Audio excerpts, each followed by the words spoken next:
Hi everyone, Diana Rankin here. It is Thursday evening, and these are your messages, your soul messages, your psychic soul messages, and information from Phillip for the week, the ninth full week of the year, and it's for February the 23rd to the 29th.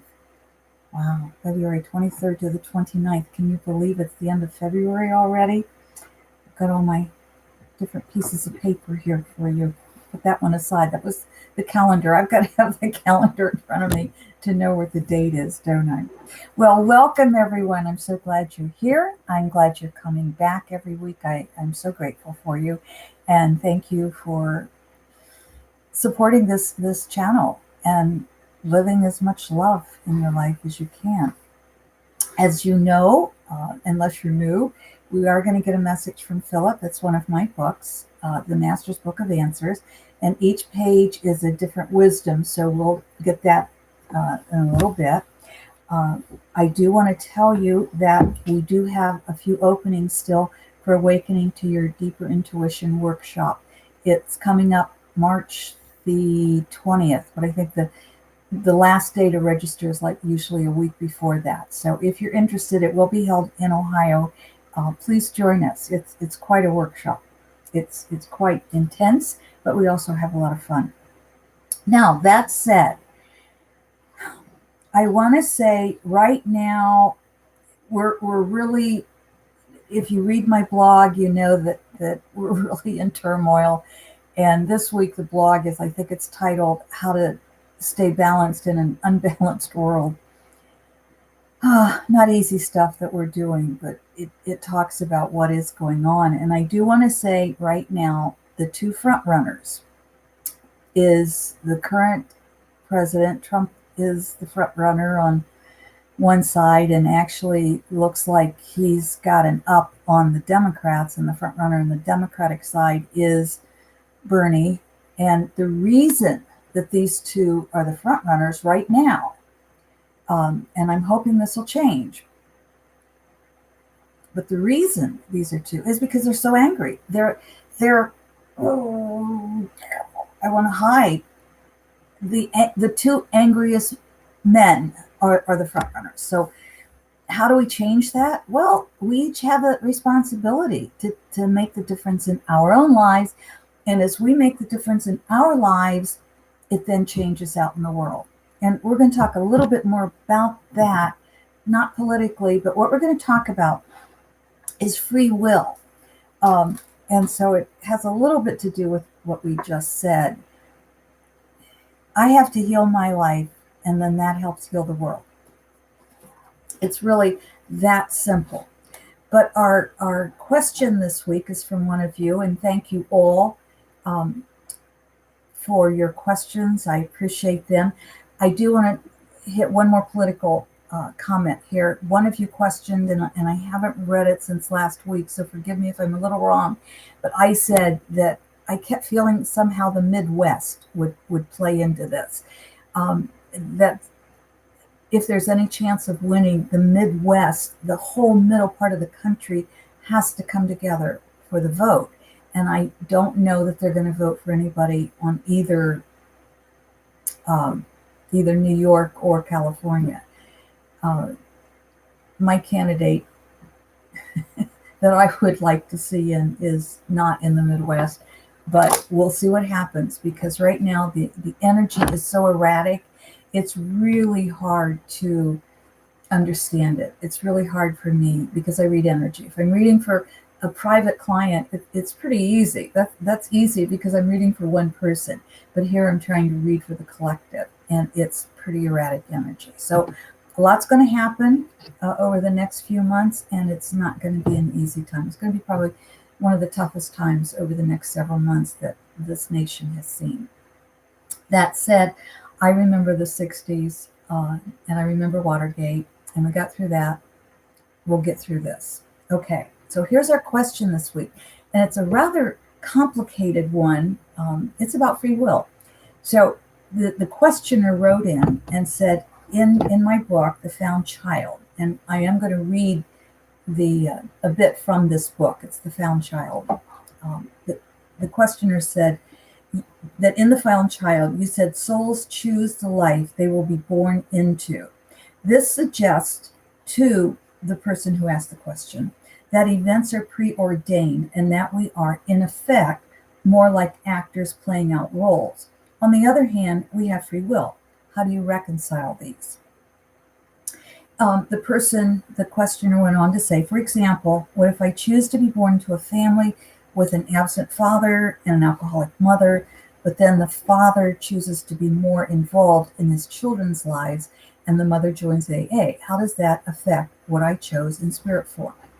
So to explain what the questioner is talking about, let me read when she made reference, or he made reference to the found child. Let me read that excerpt from the found child. Next, we entered a circular room. Now, what's happening here is the main character, it's written in first person. Philip is a spirit guide, and there's also a little child, because it's called the found child, named Davy. Those are the characters that you'll be hearing from. So next we entered a circular room where individuals of varying ages sat next to one another, each in front of a series of 5 to 7 small monitors. This is the preview room, Phillip said. Before an individual decides to enter or re-enter an Earth life, he or she previews different life situations that will best give the experiences desired. Like a story? I murmured. Most certainly, Phillip said. You choose the parents, siblings, family heritage, the country, and thousands of other details. You even choose the exact time and date of your birth for optimum experience. The specific heritage that you have created over eons of time through your ancestral heritage has allowed you to develop your precise DNA, which will allow you to have the life of your choice. You know, my question, which we'll look at one of these days, is if in spirit world we choose our specific time of birth, what happens if the parents decide to induce labor? So one of these days I want to look at that. So Philip goes on to say, or actually the main character, the woman goes on to ask Philip, the I person, if that's true, why is there so much suffering? If we choose the life we want, don't we have the freedom to choose the life of luxury? Philip answers, I see I've made it too simple, and yet I don't want to make it so complex that I confuse you. She answers, too late for that. Philip ignored me as he continued with hardly a pause. You might hear Daisy moving. You might even see her moving around behind me. She's been asleep over here on her bed here in my office, and she's moving around now. So if you happen to see her, just give her away. Although you have the freedom, and this is Philip speaking, although you have the freedom to choose the life you want, you choose your earth life from a higher perspective than from your human self. You choose what will best serve your soul, not what will best serve your human self, although they may be aligned. Also, you must remember that although you have freedom to do as you please in earth life, you also must adhere to the laws of the universe of which you are a part. You mean that we can't move faster than the speed of light, for example? I asked. That is precisely correct. In the universe in which Earth is a part, you cannot move faster than the speed of light. Here, of course, we are under other laws, so that one does not apply. So on Earth, we are subject to the laws of the universe in which we live, as well as the life we fashioned for ourselves before we were born, and our DNA, which comes through our ancestors? That is correct, except to say that you are also subject to the laws of the dimensions in which you live, which for most humans is the third dimension. I love that, for most humans. And of course, humans also The other book fell, sorry. We'll get to that in a minute. And of course, humans also lead their lives according to the cultural norms and social influences and the synaptic bonds and pathways created in the brain from prior conditioning. Plus, there's plenty of advertising and propaganda to help you believe this or that. You see, there's a confluence of multifaceted influences on the human once the soul enters a body. Decisions about the life you are to live are much purer on this plane. Here, let's watch. We moved to a stand behind a wizard of an old woman, stoop-shouldered and hungry-looking. Philip explained that I was seeing people as they portrayed themselves to my energy. He was able to see them through my eyes so that we could see the same images, but it was only images that we saw. The people or images were souls who displayed themselves differently depending on who was looking and depending upon how they saw themselves. These souls are portraying themselves to you as humans in different stages of life, he explained. Many hold the image of how they look as they left their last earth life. This woman starved during a cultural revolution. Are we disturbing her by being here? I asked. Not at all. She, like everyone here, is only aware of our being here on the level of visual awareness, which is why you can see them. To preview their futures, they are concentrating on the level of creation and mind adjustments, which is why you don't see them. He saw my confusion. Think of an elevator, he said. The elevator is one compartment, but move up and down to different levels. If you get off the elevator on the second floor, you have no awareness of what is taking place on the third floor. The third floor still exists.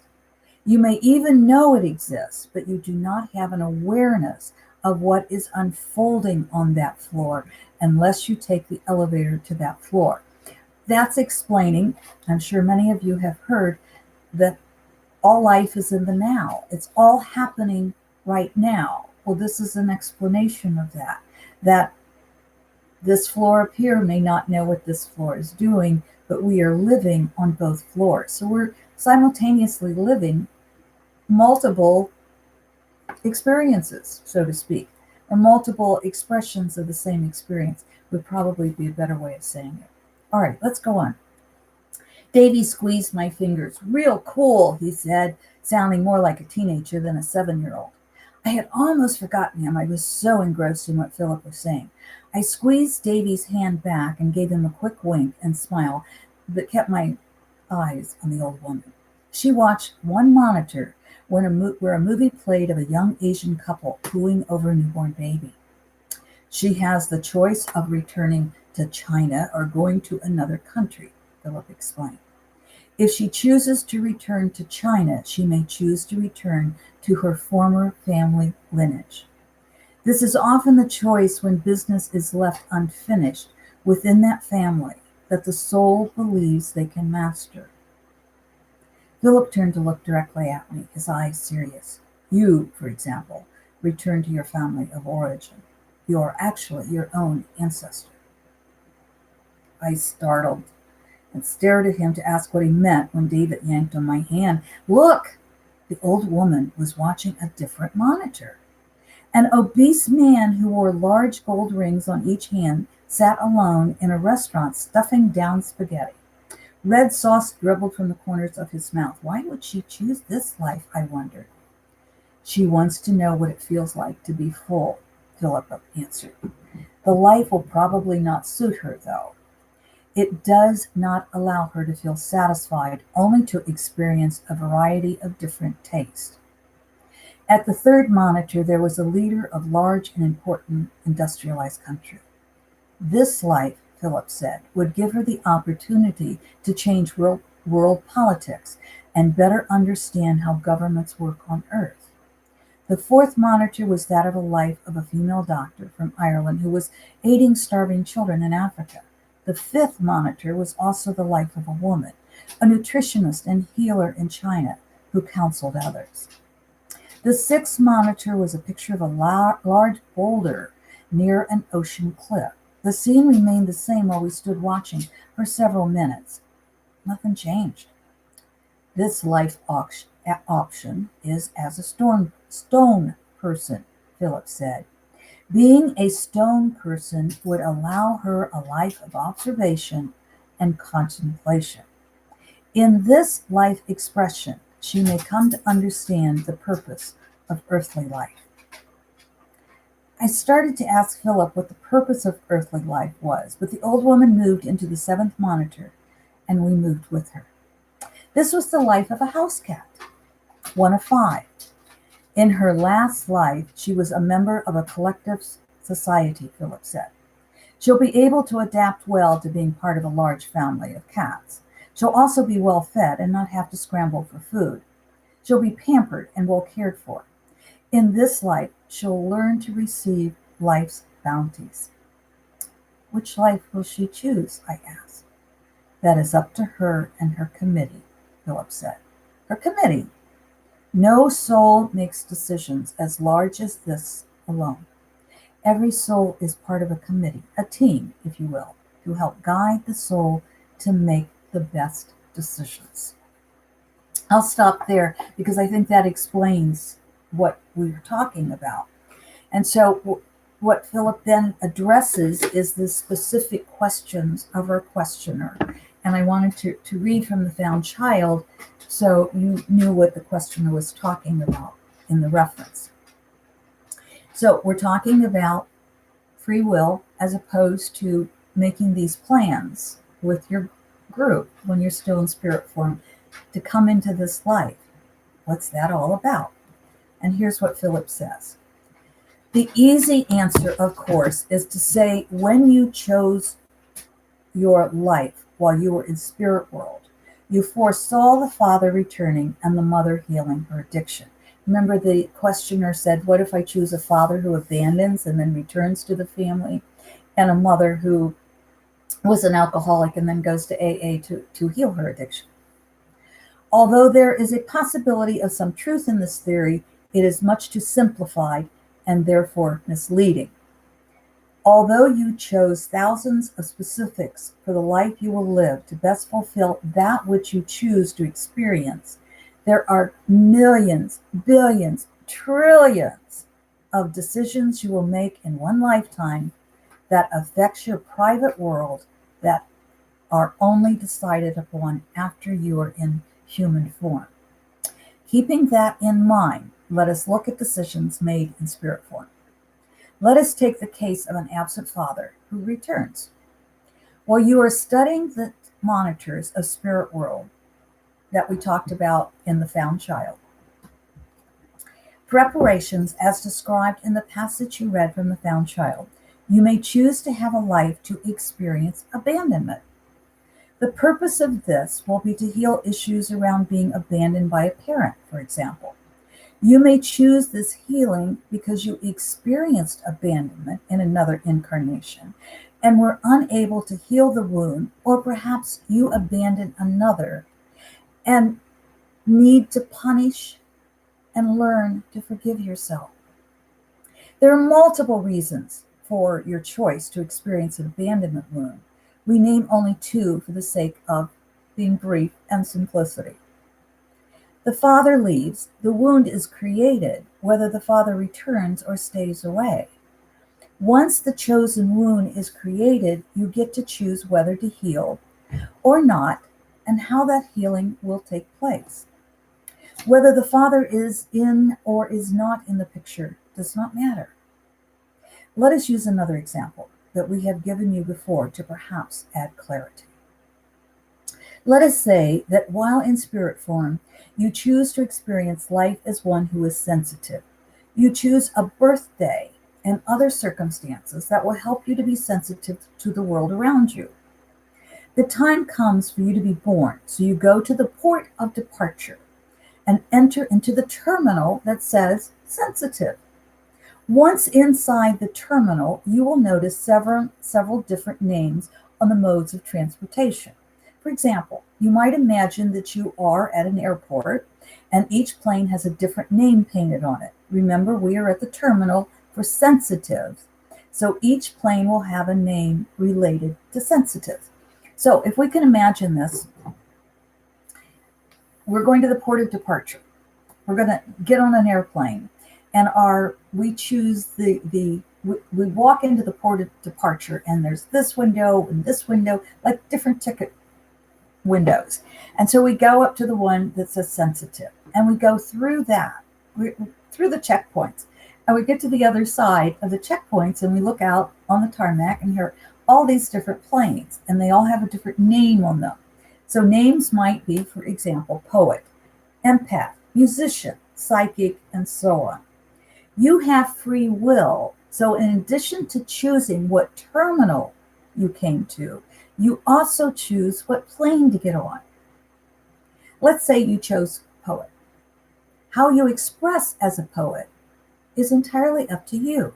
This, again, is the exercise of free will. You may write poetry, you may teach poetry, you may do neither, but instead just experience the sensitivity of the poet. That sensitivity may be too much for you, so you leave this life while young, or you may find the sensitivity gives you great joy. If the sensitivity is too great, regardless of how many human years you live, you will not experience the full joy of being sensitive. And if we don't experience that full joy, we don't always heal whatever it is we came in to heal. And we also don't have that, we're less able to help others and teach others. So it's like heal our own lives so we can then help others heal theirs. In this case, you will simply repeat the circumstances in another incarnation, perhaps first enjoying a couple of other less sensitive lives between. This would allow you to move more gradually into the sensitive life. Free will simply means you choose the circumstances that will be of help, that will help you experience that which you choose to experience. In those circumstances, if those circumstances change, it does not alter your free will, because your free will is dependent upon your emotional actions and reactions to circumstances, not necessarily the circumstances. The choice is always yours, regardless of the circumstances. I don't know if that created more confusion or helped clear it up a bit, but I like to think of that terminal. That always helps me, that I have to get on a plane. I just get to choose which one. And then I get to choose how to play that out, and regardless of the circumstances. So we're taking a very complicated subject and trying to narrow it down to make it easy. Shall we get our message from Phillip? Think left page, right page, and we're just going to open to any page, and we just kind of flip through, and there's where we're going to open to. I'm hearing left page, but I think right page is also very important. So left page has to kind of do with our message about politics, and the right page has to do a little bit more with our message from Phillip on the free will. But I think both pages are important, so I'm going to read both of them, which I usually do anyway. So here's the left page. That which you fear becomes yours. That which you fear becomes yours. On the right page, it says, growth requires stretching beyond that which you know. Growth requires stretching beyond that which you know. I think both of these messages are important for us for this week. Bottom line, my friends, it is so important that we stay in love, that we do not add fear and anger to our world. Hopefully, a lot of the anger that's out there will dissipate as we move deeper into 2020. I'm afraid right now it looks like it's going to escalate rather than de-escalate. But let's do our part to see what we can do to de-escalate the fear. I love you, my friends, and I hope this has not confused you about free will, but has helped make it clearer. So send your questions in. You can just put them in the comments below, or you can email them to me. If we're on Facebook together, you can message me. If we're on Twitter, tweet me or whatever it is that you do, message me, or however you want to get the message. Make sure that the questions are of general to our whole audience. If you have specific questions about your life, my how to contact me is below, and of course we can set up an appointment for you. I would love to read for you. So my friends, I'm so grateful you've been here today with me. I love you. I thank you for loving us, the Daisy and the kitties and all the two-legged ones here. Thank you for loving us. Thank you for sending love our way. Thank you for receiving the love we send to you. All right, my friends, we're going to say goodbye for now. Send your questions. We'll answer them.